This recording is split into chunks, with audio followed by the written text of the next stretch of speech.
he's talented. Yeah. And so, what more do you want? Michael said, have you got any advice? You know, so I said, yeah, look, this is what you got to do. You're really hot. It's just starting. It just had Off the Wall. And I said, you've got to make some great videos. So he went off and made Thriller and things like that. I said, you've got to get a really good manager because it's all going to be coming in and it could all go out if you don't. And I said, and you ought to think of getting into song publishing. For a business, you ought to think about music publishing. It's because it's very good business. You love music. I'm into it. It does very well. It's a nice, easy business for a musician to be in. And it's a very rewarding business because it's music, songs, beautiful songs. It actually kind of fell apart a little bit later because he was talking to me and asking my business advice. And one of the things I said to him was, think about getting into music publishing. And then he looked at me kind of, I thought he was joking, he said, I'm going to get yours. Oh, yeah. So, you know, I kind of thought, oh, you. I suppose Michael knew I was trying to sort of get control of him, and I kind of thought he was joking. I used to work with him, and he'd say, I'm going to get your records, you know.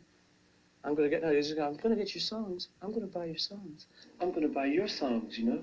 And I went, oh, yeah, no, great, you know, good one, and we just carried on.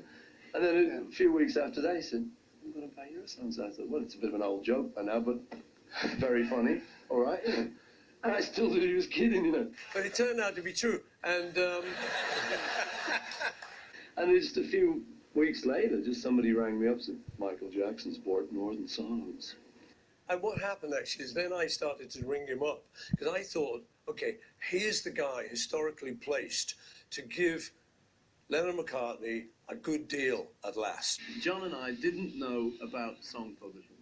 We literally thought that songs were in the air and that everyone owned them. That's literally how we met our first publisher. Hi there. He said, come in. Is that what you think? Sit over here. And that was the deal they did. Well, pretty soon you had to get to know they could be owned because someone else knew they weren't in the sky. And he owned them. So that's what happened to us on the Northern Songs thing, which was me and John. Very early on, we got managed very well into a little situation. So it meant that the lion's share of whatever songs we did were taken by someone else. When we went to Rishikesh with the Maharishi, the man who owned them sold them while we were out of town. Dick James, his name was. And we got back to town, we said, Dick, you can't do that. He said, you want to bet? And he was quite right. He had 51% of the company.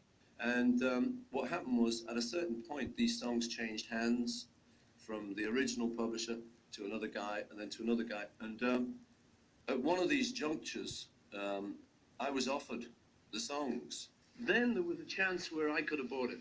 I felt very embarrassed buying them myself, because they're Lennon McCartney's. I wouldn't have liked to just own them myself. I felt bad about that.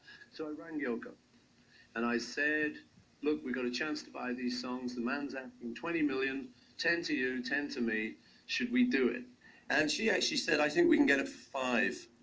In fact, they didn't go for 20, they went for 50. Straight off the back of Thriller, he was like, cash rich, baby. Because we'd got signed when we were 21 or something in a back alley in Liverpool, and the deal had remained the same, even though we'd made this company the most famous and hugely successful. So I kept thinking it was time for a raise. You know.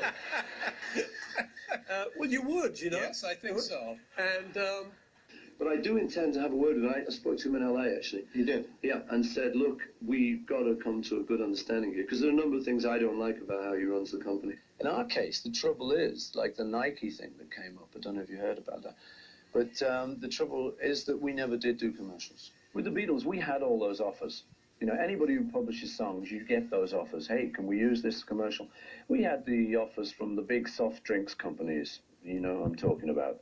Big, huge offers to use a Beatles song, to use this and that. But we always turned them down because we believed it'd devalue the whole thing. Just takes that little edge off it that people who like Beatles stuff kind of go, nowhere, man. And revolution. They kind of feel something for it, you know.